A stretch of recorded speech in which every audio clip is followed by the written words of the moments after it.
అందరికీ నమస్కారం అండి.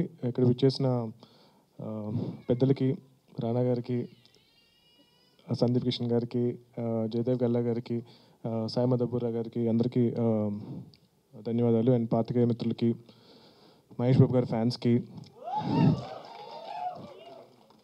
అందరికీ నా నమస్కారం. అండ్ ఈ కథ ఆల్మోస్ట్ ఒక 6-7 ఇయర్స్ బ్యాక్ నేను అనుకుని దీన్ని ఒక 1-2 ఇయర్స్ డెవలప్ చేసిన తర్వాత ఈ సినిమా చేయడానికి చాలా అనుకున్నాము. బట్ లైక్ అంటారు కదా, ప్రతి కథ మీద అది ఏ హీరో చేయాలి అన్నది రాసి పెట్టుంటుందని చెప్పి. సో అది ఫైనల్గా మన జయదేవ్ అశోక్ చేశారు. And I'm very happy final cinema చూసినప్పుడు. ఏదైతే అనుకున్నామో దాన్ని అర్జున్ గారు ఇంకా బాగా డెవలప్ చేసి చాలా బాగా పుల్ ఆఫ్ చేశారు. అండ్ మన బాలా గారు కూడా చాలా, అంటే నాకు ఇండస్ట్రీ అంటే ఈ సినిమాకి ఆల్మోస్ట్ ఒక 2 ఇయర్స్ ముందు నుంచి పరిచయం.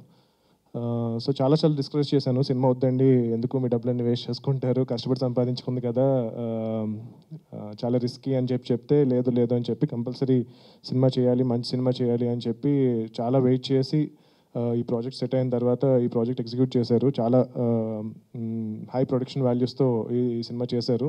రీసెంట్గా నేను ఫైనల్ ఫిల్మ్ చూశాను. Ashok and Manasa and every actor చాలా బాగా పర్ఫామ్ చేశారు. అండ్ పర్టికులర్గా రికార్డింగ్ చాలా నచ్చింది నాకు. భీమ్స్ గారు చాలా బాగా చేశారు. సినిమాటోగ్రఫీ ఓవరాల్గా ఒక ప్రాపర్ ఫ్యామిలీ ఫిల్మ్ అని అయితే డెఫినెట్గా చెప్పగలను. Love story, action, humour, so అన్నీ మిక్స్ అయిన ఒక మంచి సినిమా. మీరందరూ మీ ఫ్యామిలీతో వచ్చి ఈ సినిమాకి డెఫినెట్గా చూడొచ్చు. హోప్ మీ అందరికీ ట్రైలర్ నచ్చింది అనుకుంటున్నాను. సో ట్రైలర్లో ఏదైతే ఎనర్జీ మీరు చూసారో సినిమాలో కూడా ఎనర్జీ మొత్తం ఉంటుంది. అండ్ డెఫినెట్గా Ashok after his first film ఈ సినిమాతో ఇంకొక 10 మెట్లు పైకి ఎక్కాలని చెప్పి నేను కోరుకుంటున్నాను. అండ్ బాలా గారికి ఈ సినిమా మంచి సక్సెస్ అయ్యి చాలామంది ఇంకా న్యూ డైరెక్టర్స్ని ఎంకరేజ్ చేయాలి. అండ్ అర్జున్ గారు కూడా ఈ సినిమా తర్వాత ఇంకా నెక్స్ట్ లెవెల్కి వెళ్ళి ఇంకా పెద్ద యాక్టర్స్ లైక్ రానా గారి లాంటి పెద్ద హీరోస్తో వర్క్ చేయాలి. And thank you so much for coming here. And young టీమ్ని ఎంకరేజ్ చేయండి. అందరూ చాలా కష్టపడి సినిమా చేశారు. ఆల్మోస్ట్ ఒక 1.5 ఇయర్గా కష్టపడి ఈ ప్రాజెక్ట్ని ఎగ్జిక్యూట్ చేశారు.